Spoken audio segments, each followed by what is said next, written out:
Informativo ferroviario del lunes 30 de septiembre. Aunque esta semana han pasado más cosas, esta entrega es un resumen de Indotras 2024, la feria de transporte público y ferrocarril más importante del mundo, que se celebra en Berlín del 23 al 27 de septiembre.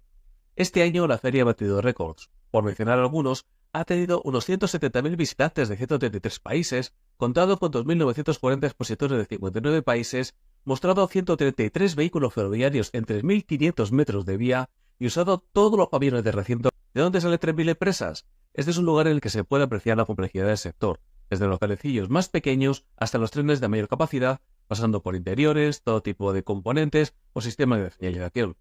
Además, es la feria en la que las empresas presentan sus innovaciones que marcarán el futuro del ferrocarril. Trenvista ha cubierto el evento a través de las redes sociales y YouTube, con el apoyo de Hitachi GTS Transportation Spain, a la que agradecemos su colaboración. Además, la cobertura también se ha hecho en inglés con nuestra nueva marca Rail News Vista. Hay mucho que contar y poco tiempo. Voy a resumir lo mejor que pueda y empiezo por los trenes que se han presentado en esta edición. RS0, el Regio Shuttle de Stadler con motor de hidrógeno. Segunda generación del ETR1000 de Hitachi Rail, con tecnología 100% propia y con nuevos interiores y asientos más cómodos. Tren Citylink de Stadler Rail Valencia para el proyecto VDV Tramtrain. Locomotora del Talgo para el ICL alemán. Tinova H2 de CRRC, un tren de larga distancia con pila de hidrógeno. Primer Coradia Max de Alstom para Alemania. Siemens Velaro para Egipto. Stadler Kiss 160 para el servicio CityJet de la austríaca OBB. Mireo Plus H de Siemens en un viaje de presentación por el ferrocarril berlinés. Un coche del Talgo 230 para DSB.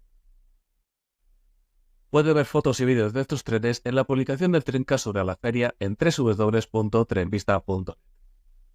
Hitachi Rail presenta HMAX, su sistema basado en inteligencia artificial que procesa toda la información recogida por los sensores de los trenes y la transforma en información útil para los superiores de mantenimiento para prevenir incidencias. Está desarrollado usando hardware y software de NVIDIA. Talgo y la polaca PESA firman un memorando de entendimiento para fabricar en conjunto trenes de alta velocidad para el país centroeuropeo. El acuerdo llega 2 meses después de que el gobierno polaco, accionista de PESA, mostrara interés por Talgo. Seguimos en Polonia. UBAG y Hyundai Rotem mantienen negociaciones para competir con Talgo y PESA para fabricar de manera conjunta trenes de alta velocidad para el país. La británica Train FX desarrolla un robot móvil que, aparte de mostrar información sobre las estaciones, puede acompañar a los viajeros hacia su destino. ABB lanza las baterías Pro Series para la tracción de trenes. Son del tipo LTO y ofrecen un diseño compacto con una mayor densidad energética que las anteriores. Tienen una vida útil de 20.000 ciclos, aproximadamente entre 12 y 15 años, y se cargan al 80% en tan solo 10 minutos. La austríaca OBB y la húngara MAG firman un acuerdo para reducir en más de 40 minutos el tiempo de viaje de los trenes que unen Budapest con Viena, que quedará en menos de 2 horas. La polaca Nevomo anuncia que probará el MagRail Booster en un entorno real en Alemania. El MagRail Booster es un motor lineal para vagones de mercancías que permitirá hacer maniobras sin locomotoras.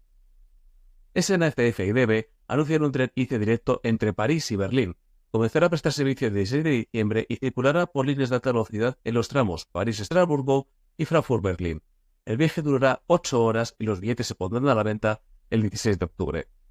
Esto es todo por hoy en este resumen express de Indotras 2024 que espero que te haya gustado. Síguenos en nuestras redes sociales para estar al día de lo que sucede en el sector ferroviario y comparte este Trencast con las personas a las que le pueden interesar. Muchas gracias.